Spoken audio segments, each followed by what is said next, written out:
Today we are going to talk about the political parties. तो political parties सबसे पहले होती क्या है ये देखते हैं। वॉलंटरी एसोसिएशंस, यानी ऐसी एसोसिएशंस जो लोग अपनी मर्जी से फॉर्म करते हैं, या हम कह सकते हैं ऑर्गेनाइज ग्रुप्स। वॉलंटरी एसोसिएशन या organise groups, okay, of individuals, लोगों के। वॉलंटरी एसोसिएशन और organise groups of individuals who share the same political views, जिनके पॉलिटिकल व्यूज सेम हो। Who try to gain political power through constitutional means, एक तो उनके जो पॉलिटिकल व्यूज हो वो सेम होने चाहिए, और कॉन्स्टिट्यूशनल मीन्स के द्वारा यानी संवैधानिक तरीकों के द्वारा वो पावर गेन करना चाहते हो, ठीक है। Not by unconstitutional means but by constitutional means. Who desire to work for promoting the national interest, और जो डिज़ायर करते हो, जिनकी तमन्ना हो कि वो नेशनल इंटरेस्ट में कुछ योगदान दे, ठीक है, प्रमोट करें नेशनल इंटरेस्ट को, तो वो होती हैं पॉलिटिकल पार्टीज़, ठीक है। वॉलंटरी एसोसिएशन और organise groups of individuals who share same political views, who are desiring to promote the national interest and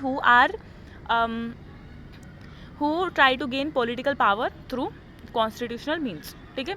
अब यहाँ पर हमने पता कर लिया कि क्या होती हैं political parties. Now we are going to talk कि कितने टाइप की पॉलिटिकल पार्टीज़ होती हैं। एक होती है रिएक्शनरी पार्टीज़, ठीक है। रिएक्शनरी पार्टीज़ वो होती हैं जो कि ओल्ड सोशो इकोनॉमिक और पॉलिटिकल इंस्टीट्यूशंस में अब तक क्लिंज है, मतलब अटकी हुई है। वो कहती हैं कि भैया ओल्ड तरीके सबसे अच्छे हैं, ओल्ड इकोनॉमी सही थी, ओल्ड सोशल स्ट्रक्चर सही था, और पॉलिटिकल इंस्टीट्यूशन भी पहले वाला ही सही था। तो ये है रिएक्शनरी पार्टीज़, मतलब अगर कोई नई चीज़ होती है तो ये उसको अपोज करती हैं, उसके अगेंस्ट रिएक्शन करती हैं, ठीक है। कंजर्वेटिव पार्टीज़ वो हैं जो कि स्टेटस को में बिलीव करती हैं, ठीक है, मतलब जो जिसका काम है वो उसी को सुहाता है, ठीक है, वो है कंजर्वेटिव, मतलब रूढ़िवादिता। फिर है लिबरल पार्टीज़, वो कहती हैं कि बस बहुत हुआ, अब ये जो एक्सिस्टिंग इंस्टीट्यूशन है इनमें रिफॉर्म्स की ज़रूरत है, इनको बदलने की ज़रूरत है, इनमें कुछ सुधार करने की ज़रूरत है, तो वो है हमारी लिबरल पार्टीज़, ठीक है। एक होती है रेडिकल पार्टीज़, ठीक है, वो भी कुछ लिबरल पार्टीज़ जैसी होती हैं, वो भी एक्सिस्टिंग इंस्टीट्यूशंस को हटाकर एक नया ऑर्डर इस्टेब्लिश करना चाहती है, ठीक है। देखो, लिबरल पार्टीज़ और रेडिकल पार्टीज़ में अंतर है। लिबरल पार्टीज़ जो एक्सिस्टिंग इंस्टीट्यूशंस है, एक्सिस्टिंग सिस्टम है, उसमें सुधार करना चाहती है, लेकिन रेडिकल पार्टी उसको बिल्कुल एक तरीके से हटाना चाहती है, ठीक है, एक नया ऑर्डर इस्टेब्लिश करना चाहती है और एक्सिस्टिंग सिस्टम को ओवरथ्रो करना चाहती है, okay. So this is the minor difference between liberal and radical party. Now आपको पता लग गया कि कंजर्वेटिव वो है जो स्टेटस को बनाए रखना चाहती है, and you also know about the reactionary जो कि ओल्ड सोशो इकोनॉमिक स्ट्रक्चर पर क्लिंज है, ठीक है। Classification of political parties on the basis of ideologies, ठीक है। अब यहाँ पर आइडियोलॉजी के बेसिस पर हम क्लासिफिकेशन करेंगे पार्टीज़ का। एक होती है लेफ्ट पार्टी, एक होती है सेंटर वाली पार्टी, एक होती है राइट पार्टी, ठीक है। राइट पार्टी जैसे बीजेपी, सेंटर में है हमारी ये क्या कहते हैं कांग्रेस, लेफ्ट में हमारी जैसे कि ये मार्क्सिज्म वगैरह वाली जो कम्युनिस्ट पार्टीज है ये सब, ठीक है। अब लेफ्ट पार्टी क्या कहती है, सोशल इक्वालिटी होनी चाहिए, ठीक है, सबके पास समान वेल्थ होनी चाहिए, समान रिसोर्सेज होने चाहिए, ये बात करती है सोशल इक्वालिटी की। क्या ये जो हमारी रेडिकल पार्टीज़ भी हम इसको बोल सकते हैं। देखो कार्ल मार्क्स ने क्या कहा था, उन्होंने कहा था कि देखो भैया एक्सिस्टिंग इंस्टीट्यूशंस, कैपिटलिस्टिक इंस्टीट्यूशंस बिल्कुल सही नहीं है, उनको उखाड़ फेंको। He even called for a movement, ठीक है, एन आर्म्स मूवमेंट, मतलब आप हथियार उठा लो और इसको उखाड़ फेंको, ठीक है। यानी एक्सिस्टिंग सिस्टम को बदल दे, ओवरथ्रो करना चाहते हैं, तो इसका मतलब है कि वो एक रेडिकल पार्टी है। तो जितने भी लेफ्ट पार्टीज़ है वो सब रेडिकल पार्टीज़ हैं, ठीक है, उसमें आती है हमारी सारी कम्युनिस्टिक पार्टीज़, ठीक है। फिर हमारी राइट वाली में जो आती हैं वो रिएक्शनरी पार्टीज़ है, मतलब ओल्ड सोशो इकोनॉमिक स्ट्रक्चर को बनाए रखना चाहती है। कंजर्वेटिव पार्टीज़ है, मतलब स्टेटस को बनाए रखना चाहती हैं, ठीक है, वो है रिलीजियस कंजर्वेटिज्म को ज़्यादा फोकस करती है उस पर वो, ठीक है, वो है जैसे बीजेपी। अब सेंटर में आती है हमारी लिबरल पार्टीज़, ठीक है। लिबरल पार्टीज़ जैसे कि कांग्रेस, ठीक है, वो कहती है कि जो एक्सिस्टिंग इंस्टीट्यूशंस है उनमें रिफॉर्म की ज़रूरत है, ठीक है। इनके पास एक इश्यू बेस्ड आइडियोलॉजी होती है कि भैया ये इश्यू है और ये हमारा इसका सॉल्यूशन है, ठीक है, तो वो है Congress. Now coming to the next page, there are 3 kinds of party systems in the world. और वर्ल्ड में अगर पार्टी सिस्टम देखो, हमने सबसे पहले पॉलिटिकल पार्टी की बात करी कि ये क्या होता है, फिर हमने देखा कि पॉलिटिकल पार्टी कितने टाइप की होती है, ठीक है, फिर हमने वो देखा। फिर उसके बाद हमने देखा कि दूसरा क्लासिफिकेशन लेफ्ट राइट वाला, ठीक है। फिर अब हम देख रहे हैं कि पॉलिटिकल सिस्टम में मतलब पार्टी सिस्टम क्या कौन कौन से वर्ल्ड में। तो एक तो होता है वन पार्टी सिस्टम, ठीक है, यानी सिंगल पार्टी सिस्टम। उसमें क्या होता है, ओनली एक रूलिंग पार्टी ही एग्जिस्ट करती है और कोई भी अपोजिशन परमिट नहीं होता। इसको कहते हैं सिंगल पार्टी सिस्टम, ठीक है। यानी कि चाइना, फॉर्मर यूएसएसआर, जितनी भी कम्युनिस्ट कंट्रीज़ हैं मतलब जनरली वो सब क्या करती हैं, हमारा अपना मतलब क्या करके रखती हैं, सिंगल पार्टी सिस्टम चला कर रखती हैं। जैसे फॉर्मर यूएसएसआर में था, सिर्फ कम्युनिस्ट पार्टी को अलाउ था इलेक्शन को लड़ना, ठीक है, और जीतना। और चाइना में भी ऐसी ही है, कम्युनिस्ट पार्टी है। और 2 पार्टी सिस्टम उसको कहते हैं, जहाँ पर दूसरी पार्टीज भी एग्जिस्ट करती हैं, लेकिन जो ज़्यादा चांसेस होते हैं वो सिर्फ 2 पार्टीज़ के जीतने के होते हैं, ठीक है, जिसमें 2 मेजर पार्टीज एग्जिस्ट करती है, जैसे यूएसए और इंग्लैंड यानी कि ब्रिटेन। तो दोनों में ऐसा ही है, ठीक है। अब बात करते हैं मल्टी पार्टी सिस्टम की। भाई इसमें बहुत सारी पॉलिटिकल पार्टीज़ होती है जिनको अलाउ किया जाता है इलेक्शन में कॉन्टेस्ट करना, ठीक है, जैसे फ्रांस, स्विट्ज़रलैंड, इटली, इंडिया, ये सब जो है ये मल्टी पार्टी सिस्टम में आते हैं। जैसे पार्टी सिस्टम का इंडिया में क्या है कि मल्टी पार्टी सिस्टम है, क्योंकि भाई इंडिया का वास्ट साइज़ है। अब एक पार्टी तो सबके इंटरेस्ट को इनकॉर्पोरेट नहीं कर सकती ना अपनी आइडियोलॉजी में, तो बहुत सारी पार्टीज़ की ज़रूरत है, क्योंकि बहुत बड़ा है इंडिया, डाइवर्स सोसाइटी है, लोग अलग तरीके के हैं, ठीक है। नॉर्थ ईस्ट में ही चले जाओ, ट्राइबल ग्रुप्स इतने डाइवर्स हैं एक दूसरे से, ठीक है। तो भैया एक तो ये प्रॉब्लम थी। और फिर और हमने क्या कर रखा है, मल्टी पार्टी सिस्टम में भी यूनिवर्सल एडल्ट फ्रेंचाइज डाल रखा है, ठीक है। और इससे क्या हुआ है, हमारी पॉलिटिकल पार्टीज़ को प्रोलिफरेशन हुआ है, बहुत ज़्यादा मतलब मदद मिली है। India boast the world largest number of political parties. India के पास वर्ल्ड की सबसे लार्जेस्ट नंबर है पॉलिटिकल पार्टीज़ का, ठीक है। पॉलिटिकल पार्टीज सबसे ज़्यादा है इंडिया के पास, encompassing spectrum from left to right, communal to non communal, मतलब लेफ्ट से राइट और कम्युनल से नॉन कम्युनल भी मिल जाएगी। This diversity results in hung parliament, assemblies and coalition governments. मतलब ये जो डाइवर्सिटी है ना, इनमें आती है हंग पार्लियामेंट। देखो 1 मिनट, एक तो हमारे पास बहुत सारी कोलिशन पार्टीज़ हैं, सॉरी पॉलिटिकल पार्टीज़ हैं, ठीक है, और इसमें नॉन कम्युनल भी आती है, कम्युनल भी आती है, लेफ्ट राइट सेंट्रिस्ट सारी आती हैं। अब डाइवर्सिटी जो है, ये डाइवर्सिटी अब किस तरफ लेकर जाती है, हंग पार्लियामेंट। जैसे कभी कभी ऐसा होता है कि किसी भी पार्टी को मेजॉरिटी नहीं मिली, इतने डाइवर्स है मतलब यहाँ के लोग, फिर भी इतनी पार्टीज़ होने के बावजूद भी उनको मतलब ये उनका क्या है, मैनिफेस्टेशन है, इतनी सारी पार्टीज़ के होने का मैनिफेस्टेशन है कि हंग पार्लियामेंट हंग हो जाती है कभी कभी। असेंबलीज़ हैं बहुत सारी, कोलिशन गवर्नमेंट्स हैं हमारे यहाँ पर। तो ये मतलब ये कॉमन प्लेस फेनोमेना है, इंडिया में ये सब चलता है because there are so many political parties. One dominate party system despite India's multi party system. देखो भाई ऐसा है कि इंडिया में भले ही बहुत सारी पार्टीज़ हों, लेकिन कांग्रेस पार्टी ने डोमिनेट किया पॉलिटिकल सीन को बहुत लंबे टाइम तक, ठीक है, ये हमको पता है। और इसीलिए कभी कभी कहा जाता है कि पार्टी अगर एक बार इंडिया में आ जाए ना कोई सत्ता में, तो उसको फिर हटाना बहुत मुश्किल हो जाता है, ठीक है। ऐसे ही कांग्रेस के साथ हुआ, अब ऐसे ही बीजेपी के साथ हो रहा है, अब अगली पता नहीं कौन आएगी। तो इसका मतलब ये है कि वन डोमिनेंट पार्टी सिस्टम यहाँ पर रहता ही है, ठीक है। रजनी कोठारी ने इस डोमिनेंस को कहा है वन पार्टी डोमिनेंस सिस्टम और द कांग्रेस सिस्टम। मतलब जब कांग्रेस डोमिनेट कर रही थी then it was called the Congress system और one party dominance system and that was called by Rajni Kothari. Congress hegemony began declining from 1967, ठीक है। जवाहरलाल नेहरू की मौत के बाद लाल बहादुर शास्त्री आए 1967 में, मतलब उससे पहले उनकी भी डेथ हो गई, तो इंदिरा गांधी जी आई। तो उसका जो इंटीग्रेशन है ना कांग्रेस का, वो थोड़ा लूज़ हो गया था, तो इसके चक्कर में उसका जो डोमिनेशन था वर्ल्ड मतलब हमारी इंडिया पर कंट्री पर, तो वो भी थोड़ा लूज़ हो गया था, ठीक है। इसका जो वर्चस्व था यानी हेजेमनी थी, वो क्या हुआ 1967 के बाद ढीली पड़ने लगी, ठीक है। रीजनल और नेशनल पार्टीज़ बहुत सारी इमर्ज हो गई थी, ठीक है, बहुत सारी रीजनल पार्टीज़ आ गई थी, बहुत सारी नेशनल पार्टीज़ आ गई थी। जैसे जनता आई, जनता दल आया 1989 में, जनता 1977 में और बीजेपी 1995 में फाइनली, ठीक है। This shift led to the development of a competitive multi party system in India. और जिससे क्या हुआ, हमारा जो पार्टी सिस्टम है वो बहुत ज़्यादा कॉम्पिटिटिव बन गया। Lack of clear ideology. अब हमारी पार्टी सिस्टम में प्रॉब्लम क्या है कि एक तो सभी पार्टीज़ की जो आइडियोलॉजी है वो ऐसा लगता है कि मिली जुली है, ठीक है, मतलब बीजेपी को छोड़कर। जैसे सीपीआई है, सीपीएम है, communist party of India, communist party Marxism, दोनों की जो आइडियोलॉजी है वो दोनों की सेम मिलती है, ठीक है। सिमिलर आइडियोलॉजीज़ हैं, मतलब क्या उन्हीं चीज़ों के बारे में एडवोकेट करती हैं कि डेमोक्रेसी चाहिए, सेक्युलरिज्म चाहिए, सोशलिज्म चाहिए, गांधीज़म चाहिए, ठीक है। अब सिर्फ बीजेपी आई जिसने कहा कि अखंड भारत चाहिए, हमें तो अपनी हिंदी चाहिए, मतलब राष्ट्रीय भाषा, और हमें जो है मतलब ये चाहिए, राम राज्य चाहिए। तो ये सब जो है मतलब बीजेपी ने कुछ नई आइडियोलॉजी दी, तो इसीलिए दैट्स वाई दे वॉन, ठीक है। नहीं तो अभी सारी पार्टीज़ की जो आइडियोलॉजीज़ है वो सिमिलर ही लगती हैं। The pursuit of power often overrides ideological consideration for all parties including those claiming ideological stances, ठीक है। मतलब आइडियोलॉजिकल जो कंसिडरेशन है वो सबकी सेम है, ठीक है। Consequently politics has shifted towards issue based agendas, और अब क्या हो रहा है कि पॉलिटिक्स जो है वो इश्यू बेस्ड एजेंडाज के ऊपर शिफ्ट हो गई है। ये नहीं है कि कोई क्लियर आइडियोलॉजी लेकर आ रहे हैं, बस कोई भी इश्यू चल गया तो उसके ऊपर कोई पार्टी कुछ बोल रही है, कोई पार्टी कुछ बोल रही है, जिसका लोगों को ज़्यादा अच्छा लगा उसी की तरफ चल दिए, ठीक है। अब ये चलते हैं इश्यू बेस्ड एजेंडाज, ठीक है। Prioritising pragmatism over ideological commitment, मतलब अब जो पार्टीज़ है ना वो कमिटमेंट मतलब आइडियोलॉजी वगैरह पर ज़्यादा ध्यान न देकर ये देख रही है कि हमें हमारी सोच जो है वो प्रोग्रेसिव प्रैग्मेटिक होनी चाहिए, ठीक है।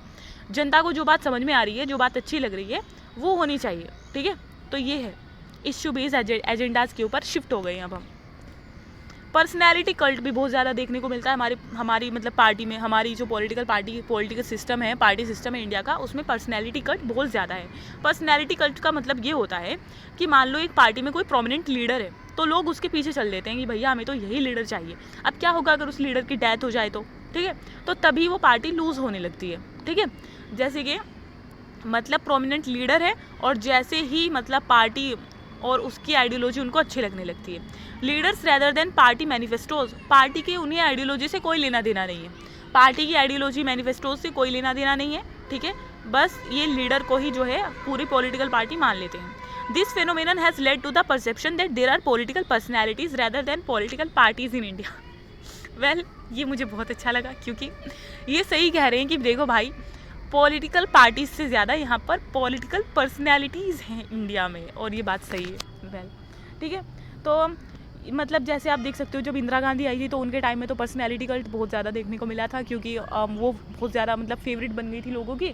और जैसे अभी नरेंद्र मोदी जी हैं तो वो भी मतलब फेवरेट हैं लोगों के, और ऐसे ही और भी बहुत सारे लीडर्स हैं जिसमें पर्सनैलिटी कल्ट देखने को मिलता है। मतलब उनकी पूरी पार्टी इसलिए चल रही है because they are the favourite of people based on traditional factors. अब यहाँ पर हमारी जो पॉलिटिकल पार्टीज़ है वो ट्रेडिशनल फैक्टर्स के ऊपर भी हैं, ठीक है। Political parties in western countries form around socio economic and political programmes, ठीक है। लेकिन हमारे जो देखो जो वेस्ट में पॉलिटिकल पार्टीज फॉर्म की जाती हैं वो किसके बेसिस पर की जाती है, जैसे कि सोशल इकोनॉमिक प्रोग्राम्स के ऊपर, पॉलिटिकल प्रोग्राम्स के ऊपर। लेकिन हमारे यहाँ पर जो पॉलिटिकल पार्टीज़ होती हैं वो किस बेसिस पर होती हैं, जैसे रिलीजन के ऊपर, कास्ट के ऊपर, लैंग्वेज के, कल्चर के।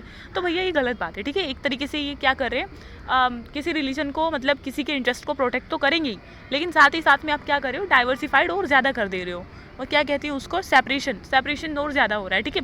क्योंकि यहाँ पर जो पार्टीज फॉर्म हो रही है वो रिलीजन, कास्ट, लैंग्वेज, कल्चर के ऊपर हो रही है, ठीक है।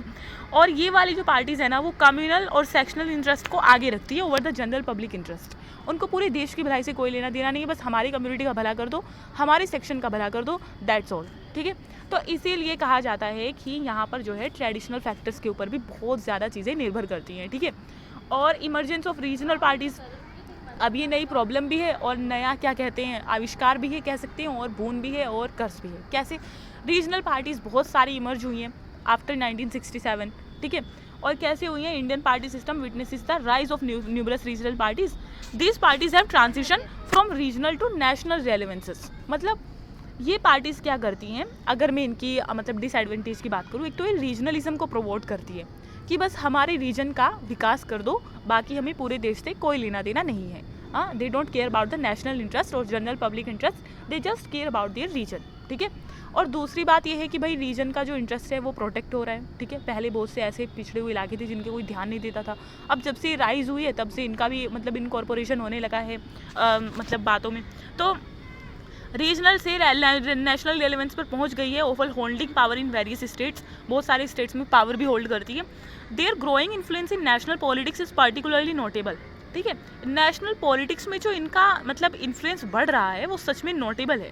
In the contest of coalition government at the centre, कभी कभी पता है कोलिशन गवर्नमेंट बन जाती है सेंटर में भी, है ना।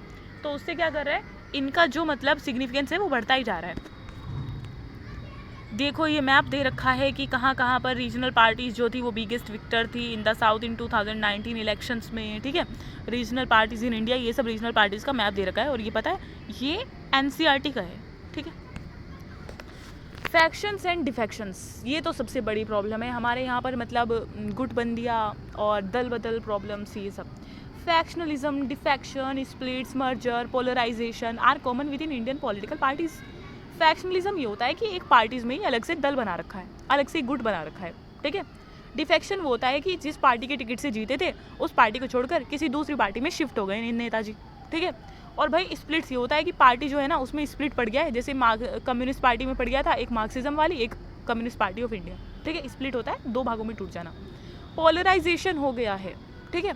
तो ये सब क्या है, ये प्रॉब्लम्स है किसके साथ, हमारे इंडियन पॉलिटिकल सिस्टम के साथ, पॉलिटिकल पार्टीज़ के साथ। Politicians often switch parties or form new ones driven by desire for power and material gains। मतलब वो क्या करते हैं, दल बदल लेते हैं, ठीक है। अपना जो मतलब जिस पॉलिटिकल पार्टी से उन्होंने जीता था इलेक्शन उसको छोड़कर मटेरियल गेन्स के उसमें या पावर की लालच में आकर अपना दल बदल लेते हैं, अपनी पॉलिटिकल पार्टी बदल लेते हैं, ठीक है। और ये जो डिफेक्शन का ये जो प्रैक्टिस है ना, ये सबसे ज़्यादा कब चली, 1967 के बाद से ज़्यादा स्टार्ट हुई, 4th जनरल इलेक्शन के बाद से ज़्यादा स्टार्ट हुई, ठीक है।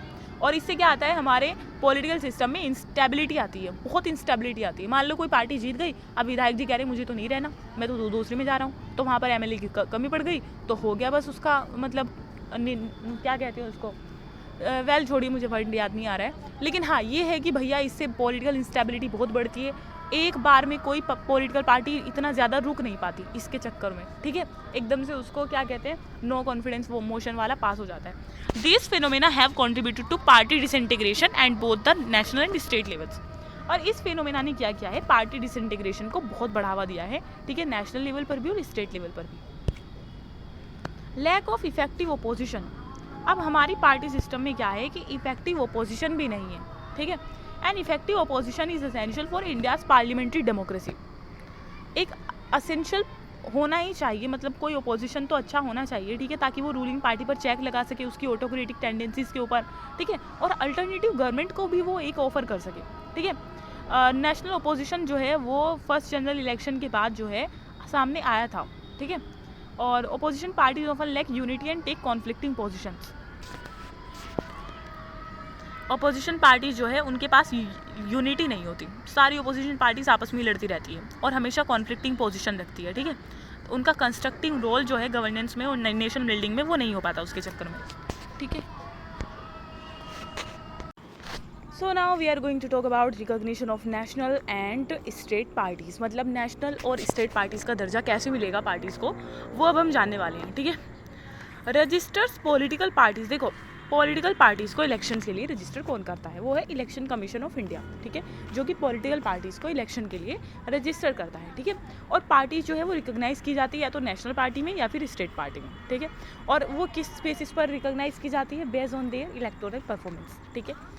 जो उनका इलेक्टोरल परफॉर्मेंस होगा उसके बेसिस पर उनको क्या किया जाएगा, उनको रिकॉग्नाइज़ किया जाएगा। Other parties are categorise as registered but unrecognise, मतलब कुछ पार्टीज़ ऐसी होती हैं जिनको हम रजिस्टर्ड तो कह सकते हैं बट अनरिकॉग्नाइज कह सकते हैं, क्योंकि वो ना ही तो नेशनल पार्टी है और ना ही स्टेट पार्टी है, दे आर अनकैटेगराइज, अनरिकॉग्नाइज। नहीं ये यहाँ से स्क्रीन रिकॉर्डिंग हो रही है और मेरी आवाज़ भी रिकॉर्ड हो रही है। So after a break we are back again. The recognition granted by the commission to the parties determines their entitlement to certain privileges such as, मतलब जो रिकॉग्निशन मिल जाती है कमीशन के द्वारा, ठीक है, इन पार्टीज़ को, वो क्या करती है कि इन्हें कुछ प्रिविलेजेस दे देती है, ठीक है। और वो प्रिविलेजेस कौन कौन से हैं, एक एलोकेशन ऑफ पार्टी सिंबल्स, एक तो उनको जब वो रिकॉग्नाइज हो जाती है ना तो एक तो उनको एक पार्टी सिंबल मिलता है, ठीक है। Provision of time for political broadcast on state on television and radio stations, radio station पर और जो टीवी प्रोग्राम्स हैं उनके उस पर उनको थोड़ा सा ऐड का, मतलब पॉलिटिकल ब्रॉडकास्ट उनका एक ऐड आता है उनकी पॉलिटिकल पार्टी से रिलेटेड, जो कोई रिकॉग्नाइज पॉलिटिकल पार्टी है only for them. Access to electoral rolls, और उनको इलेक्टोरल रोल्स पर भी एक्सेस मिल जाता है, वो देख सकते हैं कि कौन कौन इलेक्टोरल रोल में इस बार जो है सम्मिलित किए गए हैं, किन किन का नाम है, ठीक है। तो ये 3 प्रिविलेजेस मिलते हैं, एक तो नेशनल सिंबल, तो पार्टी सिंबल मतलब एक ऐसा सिंबल जो सिर्फ उनको ही एलोकेट किया जाएगा, not to any other party, ठीक है। और दूसरा जो है उनका मतलब टीवी ब्रॉडकास्ट और रेडियो ब्रॉडकास्ट पर एक अलग से ऐड वगैरह, और तीसरा जो है वो इलेक्टोरल रोल्स का पर एक्सेस। ठीक है, ये 3 प्रिविलेज मिलते हैं रिकॉग्नाइज पार्टी को। ठीक है, रजिस्टर तो बहुत सारी हैं लेकिन रिकॉग्नाइज बस कुछ ही हैं। ठीक है, और वो नहीं रिकॉग्नाइज कैसे हैं, 2 कैटेगरी में, या तो नेशनल या state. I hope this is clear till now. अब हम नेशनल पार्टी की बात करते हैं। ठीक है, नेशनल पार्टी को जो सिंबल मिलता है वो एक्सक्लूसिवली पूरे नेशन में सिर्फ उस पार्टी को ही यूज़ करने की अनुमति है। ठीक है, वो सिंबल सिर्फ वो पार्टी ही यूज़ कर सकती है पूरे देश में। स्टेट पार्टी, भाई जो सिंबल स्टेट में उस पार्टी को मिला है वो पूरे स्टेट में कोई यूज़ नहीं कर सकता, सिर्फ वो पार्टी यूज़ कर सकती है। ठीक है, रजिस्टर्ड और unregistered unrecognised political party, registered तो है लेकिन रिकॉग्नाइज नहीं है, वो अपनी पसंद से कोई भी सिंबल चूज़ कर सकती है। ठीक है, अवेलेबल ऑप्शंस होते हैं उसके पास, और वो कहते हैं फ्री सिंबल, कोई भी सिंबल यूज़ कर लो। ठीक है, तो ये है हमारा रजिस्टर्ड पार्टी के लिए, और जो अनरिकॉग्नाइज है। और भैया जो नेशनल और स्टेट पार्टी होती है, ठीक है, उनको मिलते हैं 40 star campaigners during general elections. ठीक है, entitle to nominate 40 star campaigners during general election, चाहे स्टेट पार्टी हो चाहे नेशनल पार्टी हो, उनको 40 स्टार कैंपेनर्स मिलते हैं कि आप जो है अपनी पार्टी के कोई 40 मेंबर जो है नॉमिनेट कर लो। ठीक है, जो कि कैंपेन करेंगे जनरल इलेक्शन के लिए। ठीक है, और भैया जो रजिस्टर्ड होती है लेकिन अनरिकॉग्नाइज पॉलिटिकल पार्टीज होती हैं उनको कहते हैं ओनली 20 स्टार कैंपेनर्स चूज़ कर लो, नॉमिनेट कर लो, जो तुम्हारे यहाँ पर कैंपेन करेंगे। ठीक है, और भैया नेशनल और स्टेट पार्टी क्या करते हैं, they get broadcast telecast facilities over Akashvani Doordarshan during general elections.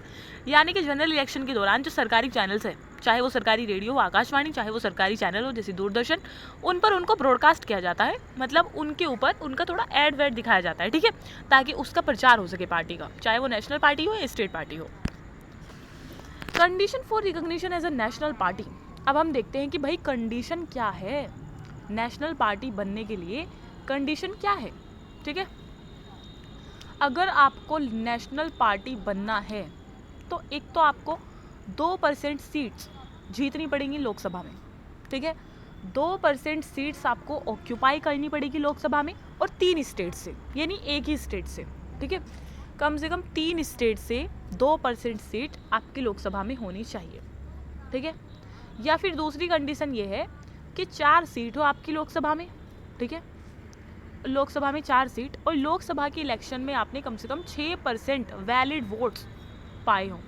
ठीक है, 4 या ज़्यादा स्टेट में, 4 स्टेट में या ज़्यादा स्टेट में।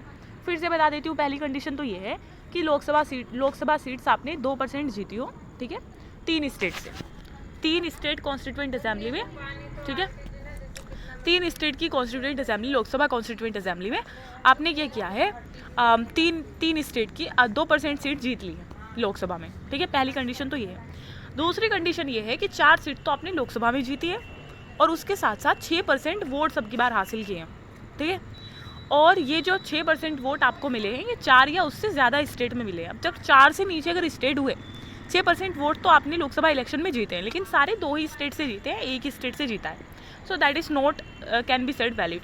ठीक है, 4 सीट होनी चाहिए लोकसभा में, 6% वोट्स, और 4 या उससे ज़्यादा स्टेट में, ये दूसरी कंडीशन है। फिर उसके साथ तीसरी कंडीशन ये है कि आप 4 सीट्स तो लेनी चाहिए लोकसभा सीट्स, 4 तो सीट होनी चाहिए आपकी लोकसभा में।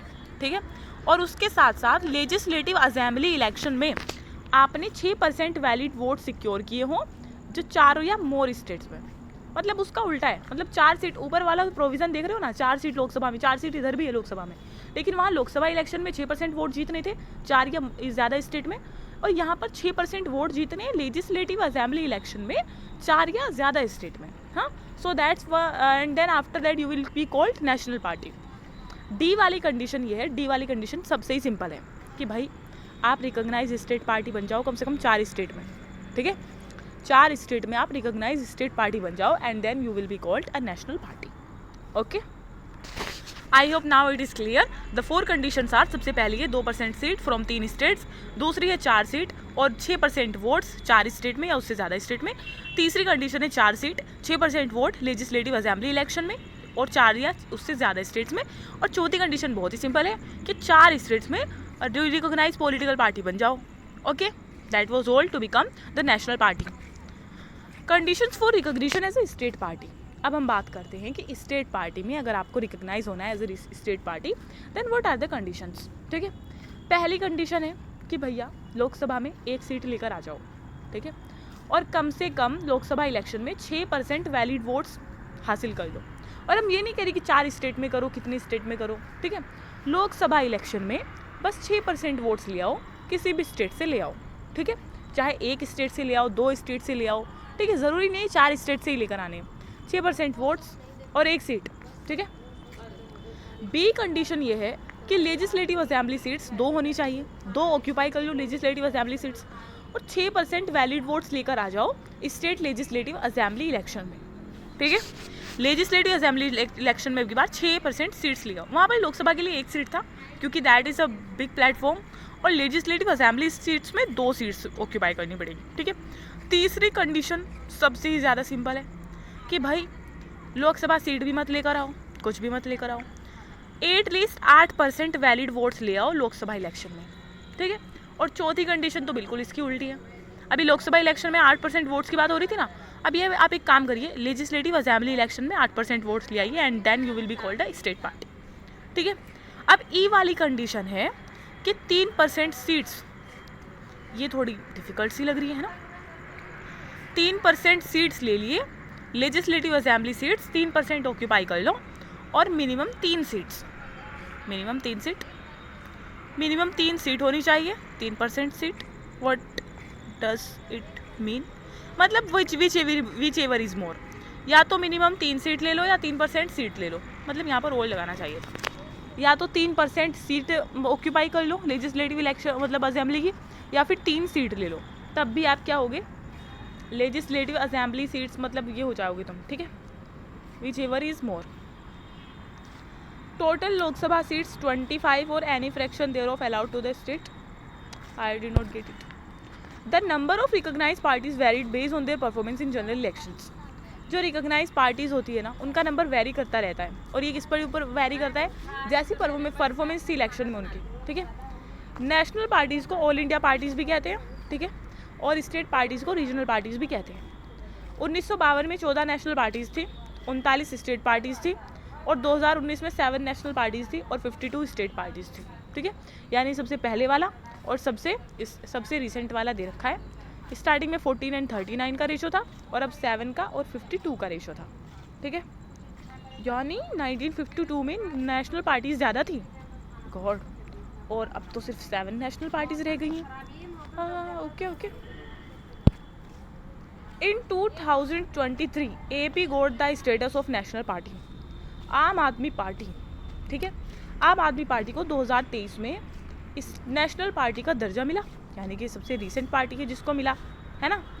How to become a national party, तो यहाँ पर लिखा हुआ है कि जो EC ने रिकॉग्नाइज किया है ये आपको as a national party based on its recent electoral performance in 4 state, Delhi, Goa, Punjab and Gujarat. देखो कहा था ना 4 स्टेट में, ठीक है, ये स्टेट पार्टी डिक्लेयर हो गई थी 4 स्टेट में, और ये तो होता ही है, अगर कोई 4 स्टेट में स्टेट पार्टी डिक्लेयर हो जाता है तो वो ऑटोमेटिकली नेशनल पार्टी बन जाता है।